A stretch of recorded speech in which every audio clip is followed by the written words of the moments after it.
સુરતના વરાછા વિસ્તારમાંથી માસૂમ બાળકોના જીવ સાથે ખિલવાડ કરતા રિક્ષા ચાલકોનો એક ચોંકાવનારો વિડીયો સોશિયલ મીડિયા પર વાયરલ થયો છે। સરકારી શાળાના બાળકોને રિક્ષામાં ઘેટા બકરાની જેમ ભરીને જોખમી સવારી કરાવતા આ રિક્ષા ચાલકો સામે સ્થાનિકોમાં ભારે રોષ જોવા મળી રહ્યો છે।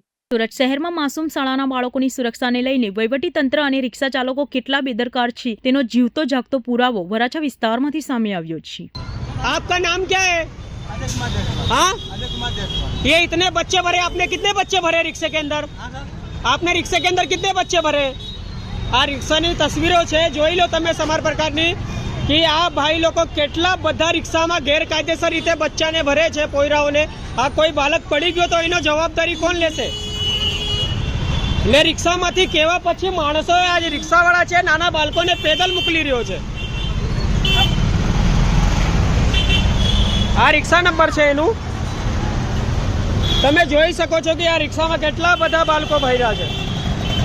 વરાછામાં આવેલી સરકારી શાળાના બાળકોને રિક્ષાની વર્દીમાં લઈ જતા રિક્ષા ચાલકો દ્વારા નિયમોના ધજાગરા ઉડાવીને માસૂમોના જીવને જોખમમાં મૂકવામાં આવી રહ્યા છે। આ જોખમી સવારીનો એક લાઈવ વિડીયો રસ્તા પરથી પસાર થતા જાગૃત નાગરિકે પોતાના કેમેરામાં કેદ કર્યો છે, જે અત્યારે વાયરલ થઈ રહ્યો છે। વાયરલ વિડીયોમાં સ્પષ્ટપણે જોઈ શકાય છે કે એક સામાન્ય રિક્ષાની અંદર નિયમ મુજબ માત્ર 3 થી 4 પેસેન્જર બેસાડવાની મંજૂરી હોય છે। તેના બદલે આ રિક્ષા ચાલકે રૂપિયા કમાવાની લાલચમાં 12 થી 15 જેટલા માસૂમ બાળકોને ઘેટા બકરાની જેમ અંદર ખીચોખીચ ભરી દીધા છે। હદ તો ત્યારે થઈ જ્યારે રિક્ષાની અંદર જગ્યા ન હોવા છતાં ડ્રાઈવરની બંને સીટ પર અને રિક્ષાની પાછળના ભાગે પણ બાળકો જોખમી રીતે લટકતા નજરે પડી રહ્યા છે। વરાછા જેવા અત્યંત ટ્રાફિકથી ધમધમતા વિસ્તારના મુખ્ય રસ્તાઓ પર આ રિક્ષા ચાલકે કોઈ પણ જાતના ડર વગર બેફામ રીતે રિક્ષા દોડાવી રહ્યો છે। જો રસ્તા પર સામાન્ય બ્રેક પણ મારવામાં આવે છે કે કોઈ વાહન સામે સામાન્ય અકસ્માત થાય તો રિક્ષામાં લટકતા માસૂમ બાળકોના જીવ પર મોટું જોખમ આવી શકે છે। અગાઉ પણ આવા સ્કૂલ રિક્ષાના અકસ્માતોના અનેક બાળકો ભોગ બન્યા હોવા છતાં આ રિક્ષા ચાલકો સહેજ પણ સુધરવાનું નામ નથી લેતા। આ વાયરલ વિડીયો સામે આવ્યા બાદ સુરત ટ્રાફિક પોલીસ અને આરટીઓ તંત્રની કામગીરી સામે પણ ગંભીર સવાલો ઉભા થયા છે કે જાહેર રસ્તાઓ પર આવા નિયમ ભંગ કરતા વાહનો કેમ નજરે પડતા નથી। સ્થાનિક નાગરિકો અને જાગૃત વાલીઓ માંગ કરી રહ્યા છે કે આ વાયરલ વિડીયોના આધારે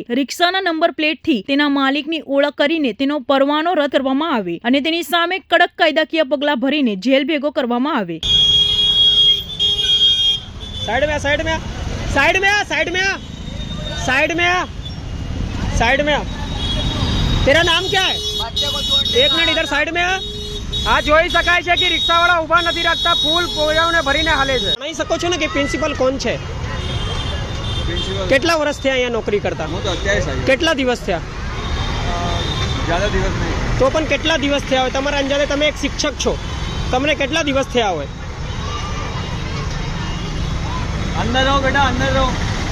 हाँ जी सर, मैं काई पूछूं છું તમને કેટલા દિવસ થયા છે?